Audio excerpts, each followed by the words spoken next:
Bonjour, bienvenue sur Baudin Prof TV.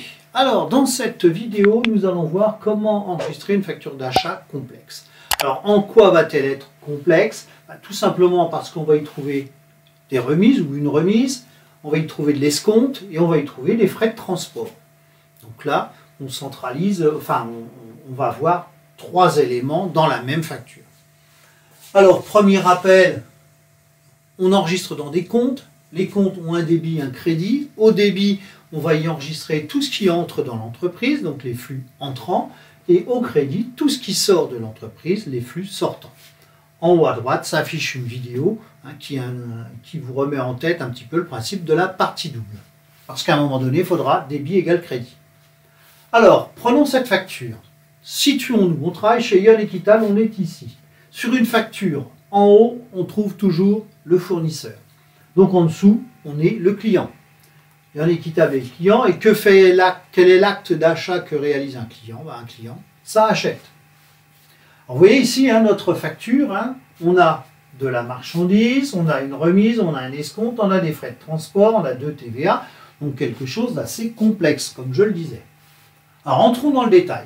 Sur notre facture, la première chose qu'on va enregistrer, c'est l'achat de marchandises. On a déterminé qu'on avait acheté, un client achète, et c'est de la marchandise. Alors, que vaut réellement la marchandise? La marchandise vaut réellement son net commercial. Parce qu'en comptabilité, on n'enregistre pas les remises qui sont sur une facture. Donc, on va enregistrer 365,04 €. Ces 365 €, de quel côté va-t-on les placer? Est-ce que c'est un montant qui entre dans l'entreprise ou qui sort? Quand vous achetez, ça entre dans l'entreprise, donc on va les retrouver au débit. Maintenant, voyons s'il y a des éléments accessoires. On se rend compte qu'il y a un escompte. Un escompte, c'est-à-dire, on parle de réduction financière, c'est lié aux moyens de paiement. Alors, cet escompte est de 7,30 €. En comptabilité, on a deux types de comptes. On a soit les comptes d'escompte accordés. Alors, on accorde un escompte quand on est le fournisseur, on l'accorde à notre client. Et puis, on a les comptes d'escompte obtenus.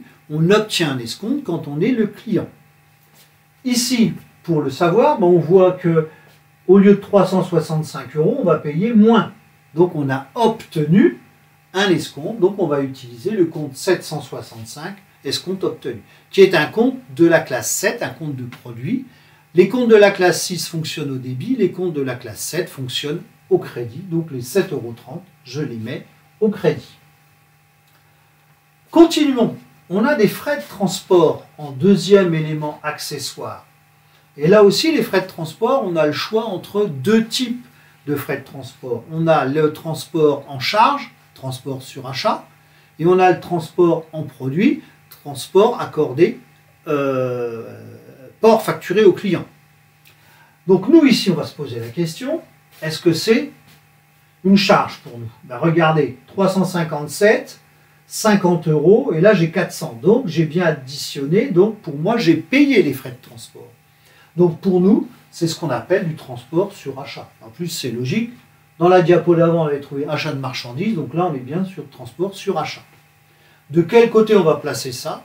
Je vous l'ai dit tout à l'heure, les comptes de la classe 6 fonctionnent principalement au débit, donc les 50 € vont aller au débit. Donc vous voyez là, au niveau des éléments accessoires, on en a un qui va être au crédit parce qu'on a obtenu une réduction du prix, et on en a un qui va être au débit tout simplement parce qu'on a payé plus cher. Alors continuons. Voyons les TVA. Vous avez vu, on en a deux. Alors la TVA 19,68 € est celle qui est liée à une TVA 5,5, qui est une TVA sur les marchandises, sur les produits alimentaires plutôt. Produits alimentaires, donc on va utiliser, comme c'est un achat, une TVA déductible. Puisqu'on a deux types de TVA, déductible pour les achats, collecté pour les ventes. Mais là on est sur des achats, donc TVA déductible. On détaille le compte de TVA tout simplement parce que dans la déclaration de TVA, toutes les TVA déductibles sont détaillées taux par taux. Donc, on vaut mieux en comptabilité déjà faire le travail avant, au lieu d'avoir à tout trier à la fin quand on fait la déclaration de TVA. Donc, c'est 19,68 €. On va se poser la question sur quel côté on va les mettre. Alors, on pourrait reprendre, vous voyez, c'est des comptes de la classe 6 sous compte fait qui sont liés. Ben, on a vu que dans les comptes de la classe 6, on avait déjà 365 €, qui est le plus important et plus 50 €. Donc, on les a mis au débit, donc on va mettre les 19,68 € au débit. Il y a un moyen plus rapide, hein. TVA déductible, débit, on sait qu'on est sur une facture, débit, déductible, on met ça au débit, on ne pose pas de questions. Pour le deuxième, les 10 € sont calculés sur le frais de transport. Les frais de transport sont des services, c'est taxé à 20%. Donc là aussi, on va se poser la question, hein, c'est une TVA sur un compte d'achat, 62,41, un transport sur achat, donc on va utiliser TVA déductible avec le taux de 20%. Et là aussi, pour savoir de quel côté on va le placer, c'est simple, hein, TVA déductible, donc les 10 € vont aller au débit, comme tout à l'heure, les 50 € du 62,41 allaient au débit. Il nous reste le 437,42, alors là c'est toujours le même raisonnement, hein, le net à payer, à qui j'achète le Lobodis. Lobodis, on a vu au tout début, on l'a qualifié de fournisseur, donc on va utiliser le compte fournisseur. Et de quel côté va-t-on mettre cette somme? On sait que c'est de l'argent qu'on doit payer, qu'on va donc sortir de notre compte en banque, sortir, flux sortant, donc 437,42 au crédit. On synthétise tout ça. Alors, vous voyez, là, il y a de plus en plus de comptes, hein. On a 4 comptes de débit, hein, c'est le compte d'achat, les 2 comptes de TVA et le compte des frais de transport. Et là, on a 2 comptes de crédit, escompte obtenu et fournisseur. Alors, pour vérifier la partie double, autant d'argent au débit qu'au crédit, vaut mieux regarder dans le journal. Le journal d'achat de janvier, on prend les éléments de la facture, hein, numéro de pièce, le nom du fournisseur, et puis on reporte.